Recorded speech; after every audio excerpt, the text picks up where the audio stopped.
இல்ல எங்க அப்பா பண்ற கஷ்டத்த பார்க்க முடியாம எனக்கு ரொம்ப மன வருத்தமா இருந்தது. அதனால தான் நான் இந்த இதெல்லாம் குடுத்தேன். இன்னும் இன்னும் நெறைய குடுப்பேன். இருந்து விடுவிக்கப்பட்டு உங்களுக்கு குடுத்துருக்காங்க. இத எப்படி பாக்குறீங்க? எதற்காக உங்களுக்கு குடுத்துருக்காங்க? இத நான் சிறப்பா செயல்படுவேன். நான் அவர் நெனச்சிருக்காரு. அதனால எனக்கு குடுத்துருக்காங்க. நான் சிறப்பா இப்ப ஏற்கனவே தலைவராவும் இருக்கீங்க. இப்போ 2 பொறுப்பு குடுத்துருக்காங்க. இத எப்படி பாக்குறீங்க? இன்னொருத்தருக்கு யாருக்காவது குடுத்துருக்கலாம்னு பாக்குறீங்களா? இல்ல எப்படி பாக்குறீங்க? இல்ல நான் அதுக்கப்புறம் ஐயா முடிவு பண்ணுவாங்க எதுவுமே. அதுக்கப்புறம் முடிவு பண்ணுவேன். இது இந்த கூட்டணி தொடர்பா அறிவிப்பு வெளியிடப்படும் சொல்லியிருந்தாங்க. அத அறிவிப்பு ஏமாற்றம் விரைவில் ஐயா கண்டிப்பா வெளியிடுவார். இல்ல எப்ப அறிவிப்பு ஏதாவது இந்த கூட்டணி பேச்சுவார்த்தை நடந்துட்டு கண்டிப்பா அறிவிப்பார்.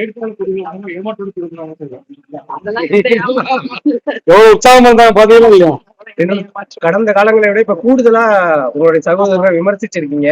எப்படி அந்த விமர்சிக்கிறதே உங்களுக்கு ரொம்ப கடுமையா இருக்கா? இல்ல எப்படி இருக்கு? இல்ல எங்க அப்பா பண்ற கஷ்டத்த பார்க்க முடியாம எனக்கு ரொம்ப மன வருத்தமா இருந்தது. அதனால தான் நான் இந்த இதெல்லாம் குடுத்தேன். இன்னும் இன்னும் நெறைய குடுப்பேன். சரி. செய்திகளை உடனுக்குடன் தெரிந்து கொள்ள கீழ்க்கண்ட கேபிள் மற்றும் டிடிஹெச் நெட்வொர்க்குகளில் எம்நாடு செய்தி தொலைக்காட்சியை காணுங்கள்.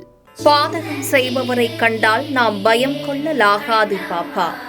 மோதி மிதித்து விடு பாப்பா, அவர் முகத்தில் உமிழ்ந்து விடு பாப்பா. அண்மை செய்திகளை உடனுக்குடன் தெரிந்து கொள்ள இணைந்திருங்கள் எம்நாடு தொலைக்காட்சியுடன்.